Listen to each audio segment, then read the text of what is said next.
Vossa Excelência acredita que uma invasão seja uma maneira legítima de se colocar numa mesa de negociação? Tudo será feito, em primeiro lugar, em respeito à Constituição, segundo, em respeito à lei e em respeito à propriedade. Pois, isso foi justamente o desrespeito à lei, à propriedade e à Constituição. Uma atitude criminosa gerou um direito posteriormente por negociação com o governo. Foi um protesto. Se é protesto, não precisa ter retirada de ninguém. Que eu Foi quero invasão, dizer... ministro. Não. O senhor não me permite responder. É que Vossa Excelência tergiversa. Não tergiverso. Eu vou responder. É que Vossa Excelência está ansioso. Eu não estou. Ministro, eu estou ansioso. Eu tenho 36 segundos. Vossa Excelência tem todo o tempo do mundo. No governo Dilma, por um relatório do Tribunal de Contas, se removeu uma presidenta da República. Na minha opinião, Cometeu crime de responsabilidade. Não cometeu. Tanto que não cometeu crime de responsabilidade que saiu do julgamento com seus direitos políticos preservados. O que foi ilegal. Você não pode fatiar o julgamento. Ilegal foi o que fizeram com ela.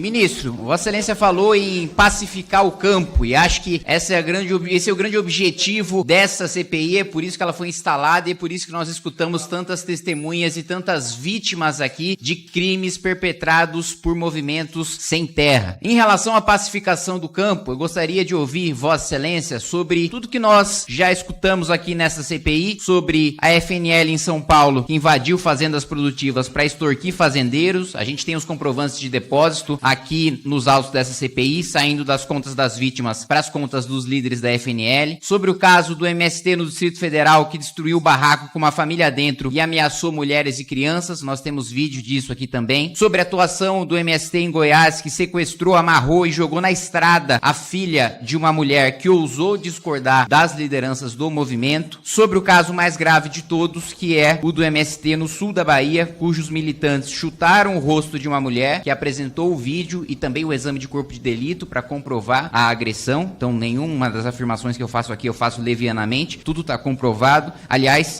elas fizeram a afirmação sobre o compromisso de dizer a verdade e nenhum dos representantes do governo até agora representou-las na justiça ou no Ministério Público por falso testemunho. Destruíram a sua casa, também possuímos vídeo disso, e também fizeram a afirmação de, inclusive, de um sujeito que foi um coordenador de segurança do movimento Sem Terra no sul da Bahia, afirmando que há, nas palavras dele, uma milícia com treinamento militar e uso de armas de fogo, inclusive atuando contra aqueles militantes dissidentes e também contra fazendeiros. Além disso, também a afirmação, o testemunho que nós tivemos e as imagens da invasão de terra de fazendas ricas, produtivas, em que as lideranças do movimento ocupavam a propriedade da fazenda, a construção da fazenda, e deixavam os militantes aglomerados ali em barracos, enquanto eles viviam uma vida boa dentro da propriedade e arrendavam essa propriedade para outros produtores produzirem e o MST ficar com os lucros dessa produção. Há acampados, contra-acampados, que foram coagidos aí, segundo o testemunho, a votar em candidatos do Partido dos Trabalhadores, inclusive indicando mesários para fiscalizar votos em urna eletrônica colocada em assentamento. Então, eu queria, concordando com Vossa Excelência de que nós precisamos pacificar o campo, questioná-lo sobre ações, não só do Ministério de Vossa Excelência, mas do governo de maneira geral, para a gente evitar que esse tipo de coisa aconteça, para a gente adotar um protocolo para que ninguém mais seja agredido, nenhuma filha de nenhuma pessoa, de nenhuma mãe seja sequestrada, que ninguém seja ameaçado, sendo enrolado num colchão para depois dizerem que iam atear fogo naquela pessoa porque ela discordou de uma liderança do movimento. Enfim, ações que o governo pode e deve tomar para que a gente evite que esse tipo de coisa aconteça. E mesmo na afirmação de Vossa Excelência, se eu entendi bem, me corrija se eu estiver errado, respondendo a deputada Caroline de Tone, de que de fato Vossa Excelência discorda de que haja novas invasões como meio de se pleitear reforma agrária. Eu sou um homem que acha que as relações humanas têm que ser travadas no diálogo, na paz. E quero dizer para o senhor o seguinte: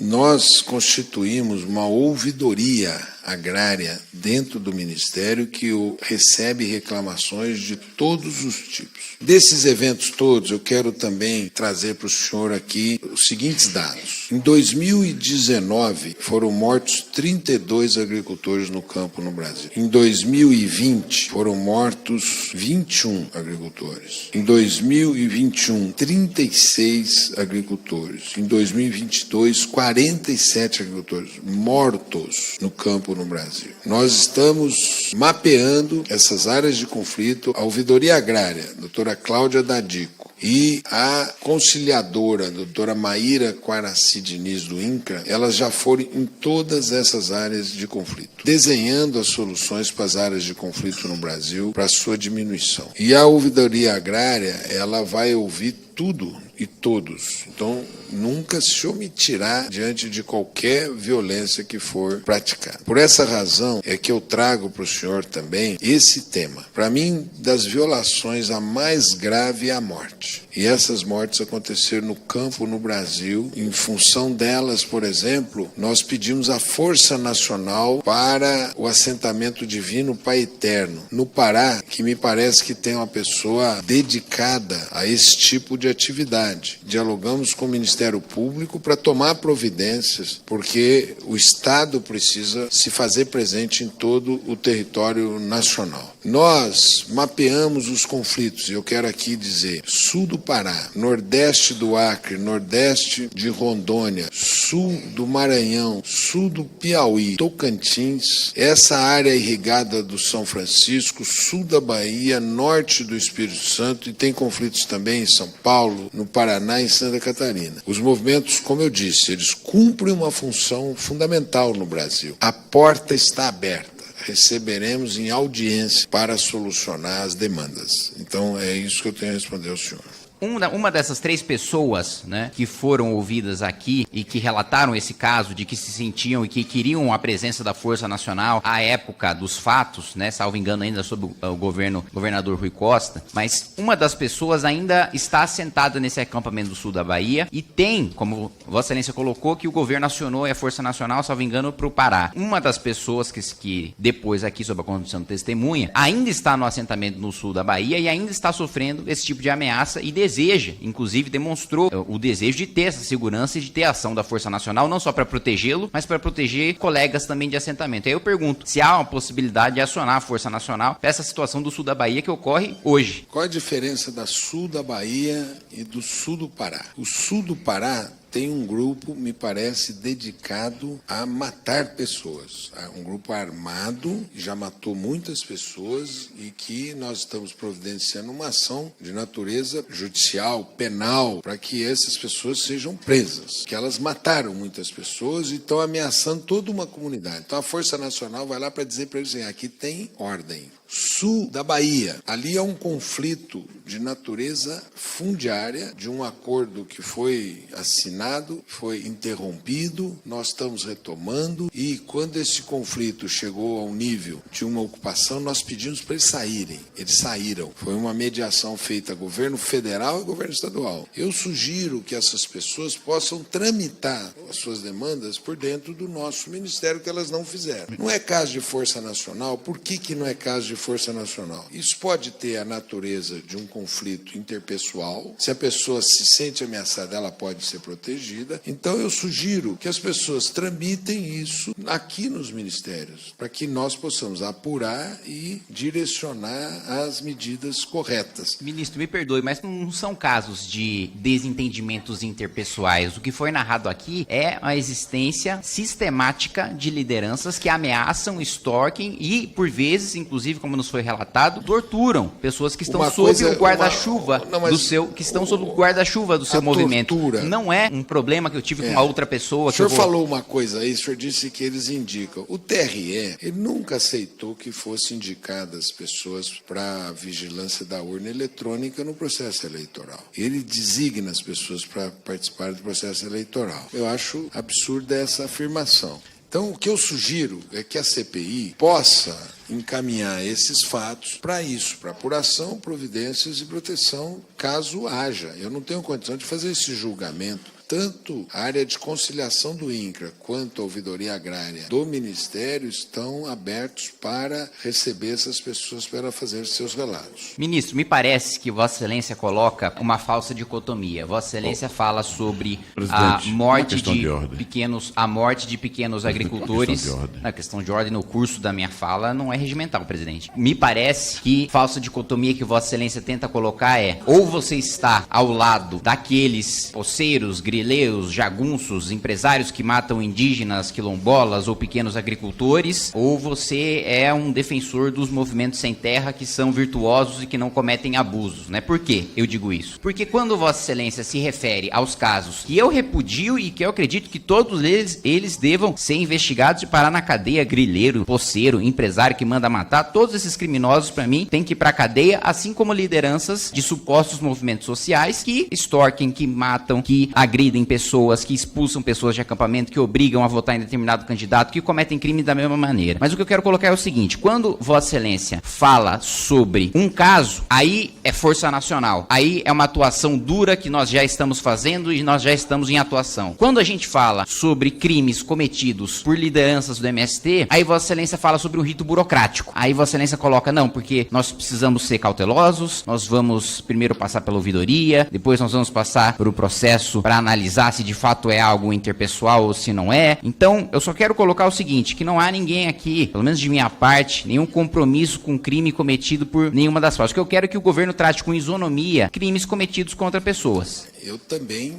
não tenho nenhum tipo de condescendência com o crime. Em segundo lugar, no sul do Pará passou pela ouvidoria agrária. Aqui não passou. No sul do Pará aconteceram mortes. No sul da Bahia não tenho conhecimento. Eu soube desse relato dessa senhora ontem, que ela esteve aqui ontem ou anteontem. Terceiro, no sul da Bahia tem muitas pessoas em programa de proteção à testemunha. Então aqui tem um outro estágio. Esse estágio aqui é muito diferente. E por último, o conflito, no que diz respeito ao conflito agrário propriamente dito, ele estabeleceu uma mesa de resolução desse conflito agrário com todos os atores do conflito agrário.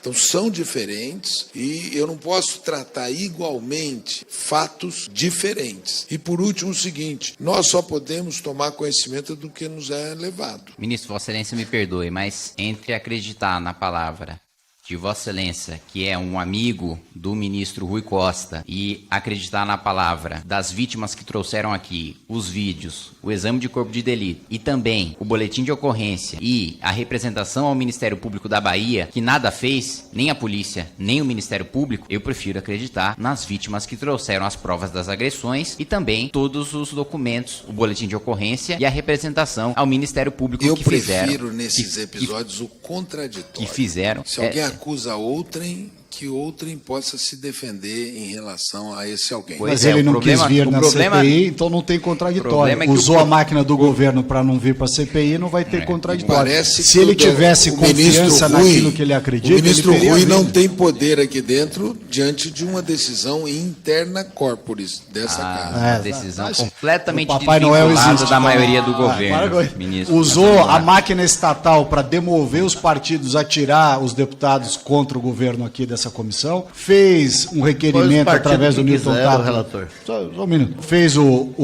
atender o pedido do Newton Tato para que ele anulasse a sua convocação. Isso sem falar na infinidade de pessoas do governo e da base do governo na Câmara que pediram, pelo amor de Deus, para ele não vir aqui a qualquer pretexto retirar a convocação do Rui Costa. Então, desculpe, não é verdade. Se ele tivesse confiança nessas questões todas, ele adotaria a sua postura. Vir aqui, responder, se sujeitar às perguntas e, dentro da sua discricionariedade, da sua opinião, colocar os pontos. Ele fugiu do debate. Foi isso que ele fez. Olha, o ministro Rui Costa não se negaria a vir aqui. Então foi um tema interna corporis, uma decisão interna corporis dos partidos e que não compete a nós opinar. Se de fato o ministro Rui Costa tivesse a boa vontade de vir a esta CPI, no semestre passado, quando nós apresentamos requerimentos de convite de convocação, os representantes do governo não teriam por 2 meses dito e nos pedido para retirar o convite e a convocação da pauta em troca de negociar o kit de obstrução para aprovação de requerimentos. Então os próprios representantes do governo diziam: nós não queremos que o ministro Rui Costa venha, e ao ministro da Casa Civil, evidentemente, os deputados da base estavam representando os interesses do ministro da Casa Civil. Mas eu quero seguir para a questão da invasão da Embrapa em Pernambuco, que Vossa Excelência chamou de protesto. né, a invasão da Embrapa em Pernambuco, que Vossa Excelência chamou de protesto. Vossa Excelência colocou aqui, me corrija se estiver errado, que a partir daí houve uma mesa de negociação e uma série de demandas do movimento que passou a ser negociado, que inclusive Vossa Excelência teria ciência e teria participação e não saberia, né, se foi através do diálogo de Vossa Excelência ou de outras pessoas que determinadas demandas teriam sido atendidas ou não. Vossa Excelência me corrija se foi isso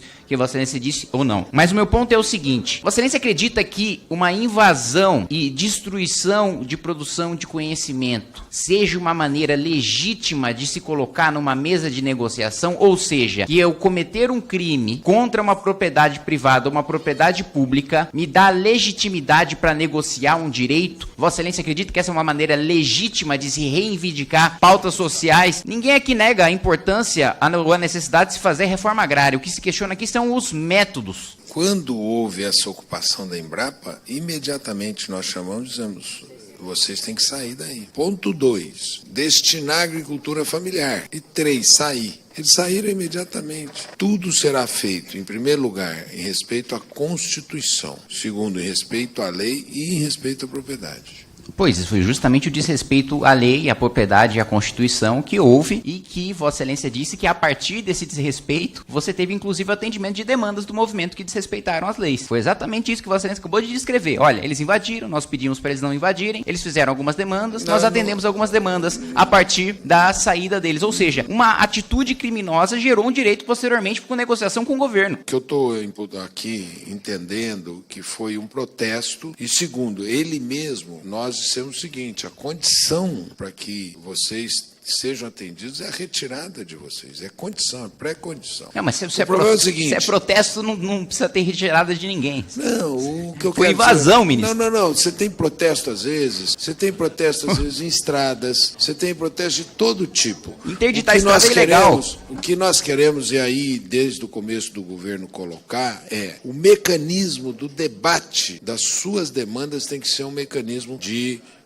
audiências e debates que sejam feitos conosco. Vamos lá. Vossa Excelência disse que a última palavra sempre foi do INCRA, ao contrário do que o próprio site do INCRA mostrava à época do segundo mandato do governo Dilma, em que apresentava um mapa, né, demonstrando quem decidia, né, sobre os assentados em cada uma daquelas regiões, principalmente MST e CUT, que eram listadas no próprio site do INCRA no segundo mandato do governo Dilma. Inclusive, há, por parte de uma das superintendências do INCRA, né, um documento delegando a lista das pessoas que receberiam lotes de terra a um movimento de sem terra, né, que inclusive está anexado também aos autos dessa CPI. Ou seja, houve a terceirização ou a privatização da reforma agrária, que foi justamente esse um dos pontos centrais de um dos muitos, né, são dezenas de acórdãos do Tribunal de Contas da União que atestaram irregularidades no programa de reforma agrária, principalmente, não apenas, mas principalmente a partir do segundo mandato do governo Dilma. Além disso, atestou que líderes de movimentos sem terra ocupavam cargos-chave, inclusive superintendências do INCRA, que muitas vezes legitimavam, né, invasões daqueles movimentos, fazendo com que, no final das contas, as terras invadidas eram escolhidas pelos movimentos. Eles escolheram, eles invadiram. Se o INCRA depois legitimava aquela invasão e transformava aquela invasão em assentamento, quem escolheu a terra a ser assentada e as pessoas que ocupariam aqueles assentamentos foram a CUT e o MST, principalmente, como diz o site do INCRA, como dizia o site do INCRA à época do segundo mandato do governo Dilma. Então quero questionar a Vossa Excelência sobre este método de terceirização da reforma agrária, de privatização do poder público, de passar para um movimento privado o poder de promover uma política pública, o que foi considerado ilegal pelo Tribunal de Contas da União. O senhor parte de um ponto de partida que eu contesto. É esse relatório do Tribunal de Contas da União. Não, eu parto do INCRA, governo Dilma. Não, foi aí, governo Dilma. No governo Dilma, por um relatório do Tribunal de Contas, se removeu uma presidenta da República. Na minha opinião, cometeu crime de responsabilidade. Não cometeu. Tanto que não cometeu o crime de responsabilidade que saiu do julgamento com seus direitos políticos preservados. O que foi ilegal, você não pode fatiar o julgamento. Ilegal foi o que fizeram com ela. Saiu de um órgão auxiliar do legislativo, uma brutalidade à democracia. E o legislativo julgou e condenou a presidente. Dentro dos trâmites legais. E por quê? Porque o legislativo legitimou aquele erro. Esse parecer do Tribunal de Contas, se fosse um médico, teria matado o paciente. Se fosse um advogado, teria abandonado a causa. Se fosse engenheiro, a ponte teria caído. Tantos são os erros neste parecer do Tribunal de Contas da União. 60% desses processos que ele disse haverem indícios, e bloqueou Vossa o Excelência programa. está se referindo a um acórdão que eu não citei. E ele bloqueou. Eu citei outro acordo. Esse acordo que ele bloqueou, já foram refeitas as análises, subsistem 1% de irregularidades de algum item que eles levaram. Naquele episódio, os movimentos podiam participar, segundo a normativa, do processo de indicação de assentados da reforma agrária. Agora, a última palavra... Indicando os superintendentes do INCRA? Havia membros do movimento Não. nas superintendências do INCRA? Não, o senhor está falando de um período que eu não tenho a memória sobre o período. Ah, hoje? Não, aquela época... Hoje há? Não. Nenhum superintendente do INCRA é vinculado ao MST? Não. O seu MST não indicou um superintendente do INCRA. No atual governo, não? Não. Muito não. bem. No Ministério do Desenvolvimento Agrário também não? O seu MST não. Que tenham pessoas que militaram no MST e que estão... e que estão no Ministério existem. E são pessoas da melhor qualidade. E que eu não vejo problema. E pessoas que são do MST que estão em superintendências do INCRA? Não, tem processo de indicação, não passou pelo MST. Muito bem, a pergunta é diferente, ministro.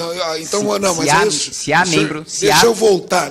Membro do MST em superintendência do INCRA. Deputado Kim Kataguiri, eu estou querendo responder a sua pergunta aqui, ali de trás. Se os movimentos indicavam a demanda, podia. 2, quem decidia finalmente sobre a demanda eram os superintendentes do INCRA que decidiam sobre a demanda agrária e, da mesma forma, eles que deveriam colocar dentro dos seus critérios, estabelecer a lista final e eu acho que assim agiram. Eu já vi muita gente... Ministro, fazer uma pergunta muito precisa, vou responder. então. O senhor não permitiu que eu concluísse. Não, eu permiti e Vossa Excelência não respondeu a minha segunda pergunta, apenas a primeira. Eu quero questionar se há membro ou ex-membro de Movimento Sem Terra hoje ocupando superintendência regional do INCRA. Se na origem da história dele participou, eu não tenho como dizer que não. Todo mundo veio de algum lugar. Eles também... Vossa Excelência não sabe. Agora, quem indicou não foi nenhum movimento. Mas se ele eu participou nunca até um recebi dia antes movimento. de ser indicado, Eu é bem diferente. nunca recebi nenhum movimento que tenha chegado para mim e falado, nós queremos a dia antes. superintendência desse, daquele... Nunca recebi nenhum movimento.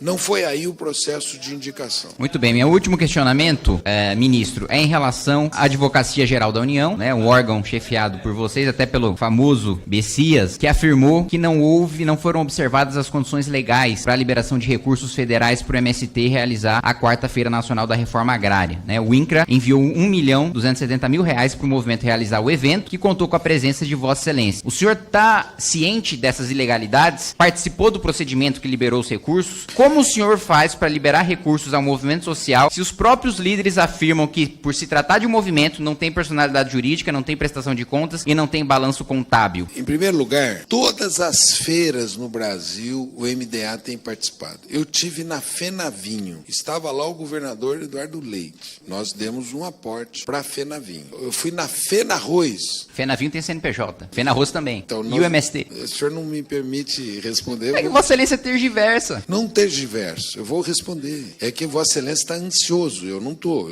Eu tô, porque eu tenho 36 eu falei segundos. Pro presidente, eu saio daqui amanhã cedo, se o senhor quiser. Ministro, eu estou ansioso, eu tenho 36 segundos, Vossa Excelência tem todo o tempo do mundo. Não tenho. A feira do MST foi o maior painel alimentar de uma feira no Brasil. Toda a alimentação de todo o Brasil, a mais rica feira alimentar, isso foi um artigo na Folha de São Paulo. Em segundo lugar, eu tomei um cuidado na feira do MST, porque eu sei sempre que tem esse tratamento diferenciado. Eu posso dar o dinheiro da FENAVINHO, ninguém vai reclamar. Eu posso dar o dinheiro da FENARROZ, ninguém vai reclamar. Nós podemos dar investimento público do BB para AgroShow, ninguém vai reclamar. Mas ali eu falei, aqui vai ter reclamação. Então eu fiz um pedido. Eu fui nos deputados aqui e pedi que eles dessem uma emenda parlamentar. Então eu pedi para os deputados e acabaram dando emendas parlamentares aqui para a gente. O seguinte, deputados, João Daniel e a deputada Luiziana Lins, obedecendo todo o trâmite legal do nosso país. Não é o que a AGU disse. Quem? Não é o que a Advocacia Geral da União afirmou. Não. A AGU nem... Posso contar uma coisa? Não. A AGU, momento nenhum, afirmou que houvesse ilegalidade naquele procedimento. Nenhum momento. Posteriormente alegou. Ela não alegou.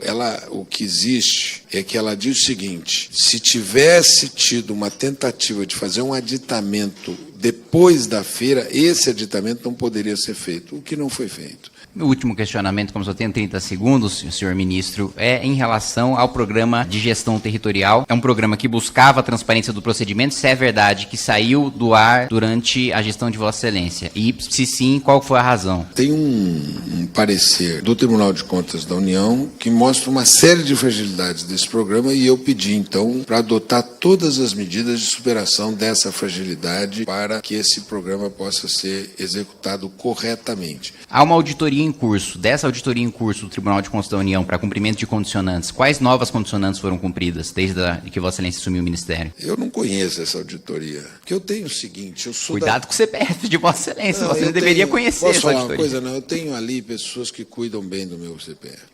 Se tiver alguma coisa em andamento, nós vamos adotar todas as sugestões. Se tiverem sugestões que nós achamos inadequadas, nós vamos questioná-las. Não é que é um órgão de controle que eles acertam sempre. Se acertasse, esse parecer aí não tinha sido um parecer tão frágil, tão equivocado como aquele parecer que bloqueou 570 mil famílias no programa de reforma agrária, pobres, que às vezes tem que viajar 2 dias para entregar o documentinho embaixo do braço. Meu documento aqui. Bem, obrigado, ministro. Vossa Excelência é um excelente malabarista retórico.